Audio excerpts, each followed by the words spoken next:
आपने कभी इस पर विचार किया कि आखिर देश में सैकड़ों लोग नहीं हजारों पंडित थे स्वामी दयानंद के पहले, और उसमें हजारों में सैकड़ों नहीं, मैं समझता हूं हजारों से भी ज्यादा रहे होंगे जिनको वेद कंठस्थ थे।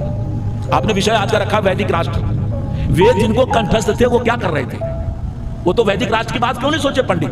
स्वामी दयानंद के पहले तो हजारों पंडित थे, लाखों पंडित थे, उन्होंने क्यों नहीं वैदिक राष्ट्र की बात? आपको जानकर आश्चर्य होगा कि पंडितों को वेद कंठस्थ थे। अभी मैं गया था कर्नाटक में और हमको बुलाया था मध्य संप्रदाय के। आपने शायद सुना हो कि मध्य काल में 5 आचार्य हुए हमारे देश में, शंकराचार्य, रामानुजाचार्य, वल्लभाचार्य, निम्बार्काचार्य, मध्वाचार्य। ये 5 आचार्य पांचों दक्षिण में हुए। पांचों ने दार्शनिक संप्रदाय बनाए। उस सब पर बोला नहीं है, द्वैत है, अद्वैत है, विशिष्टाद्वैत है, द्वैताद्वैत है, ये सब अनेक संप्रदाय हैं उनके। शंकराचार्य के संप्रदाय से आप परिचित है। मध्य संप्रदाय की पीठ है कर्नाटक में सोदे में, और उस पीठ वो परंपरा से चले आए जो उनके गुरु हैं इस समय श्री श्री विश्व वल्लभ तीर्थ। मैं वहां गया, पता लगा कि उस संप्रदाय के सबसे बड़े पीठ के जो आचार्य हैं वो 300 बच्चों को भोजन, वस्त्र, आवास सारी व्यवस्था देते हैं। उनका काम है वेद पढ़ना। हमने बच्चों को देखा, उसमें 8 साल 7 साल से लेकर के 25, 30, 35, 40 तक के ब्राह्मण हैं उम्र के, कुछ बूढ़े भी हो गए जो पढ़ाते हैं। 300 से ज्यादा लोग हैं, सबको वेद कंठस्थ है। किसी को यजुर्वेद कंठ है, किसी को ऋग्वेद कंठ है, अलग अलग ग्रुप बना हुआ है। कोई अथर्ववेद का सौनक शाखा कंठस्थ कर रहा है, कोई पैपलाद शाखा कंठ कर रहा है, कोई नारायणीय शाखा कंठ कर रहा है सामवेद का, लेकिन किसी को भी वेद के एक भी मंत्र का अर्थ मालूम नहीं।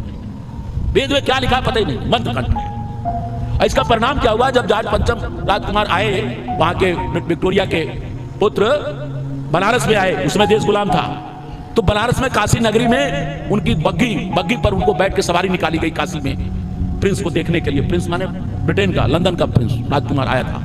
आप देखो पंडितों का कितना दिमाग, क्या कहें, उसके लिए शब्द हमारे नहीं निकल रहे हैं व्याकरण पढ़ने के बाद भी कि क्या कहें उन पंडितों के लिए। घोड़े लगाए गए थे, उस रथ को घोड़े 4 घोड़े थे और रथ बना था, बग्घी कहते हैं वहां पर, और उस रथ पर प्रिंस बैठा था, कोचवान बैठा था। उत्साह में काशी के पंडितों ने, जिनको व्याकरण कंठ था, जिनको वेद कंठ था, घोड़ों को हटा दिया और घोड़े की जगह पर पंडित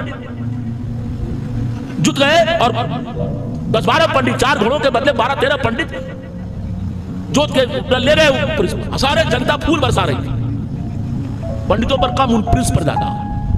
पूरे भारत में किसी ने नहीं आलोचना की इस बात की, केवल 2 व्यक्ति आलोचना किया।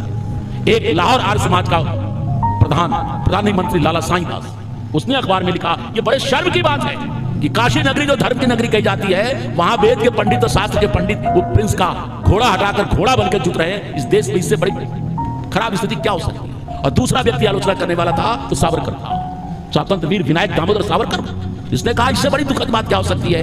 आइए, इस देश में ऐसे ऐसे पार्टी वाले हैं जो कह रहे हैं कि मैं गांधी हूं, मैं सावरकर नहीं हूं। अरे सावरकर के पैरों की धूल नहीं होती। बदमाश लोग, ऐसे लोग राजनीतिक दलों के मेंबर बने हुए जो सावरकर को गाली देते हैं।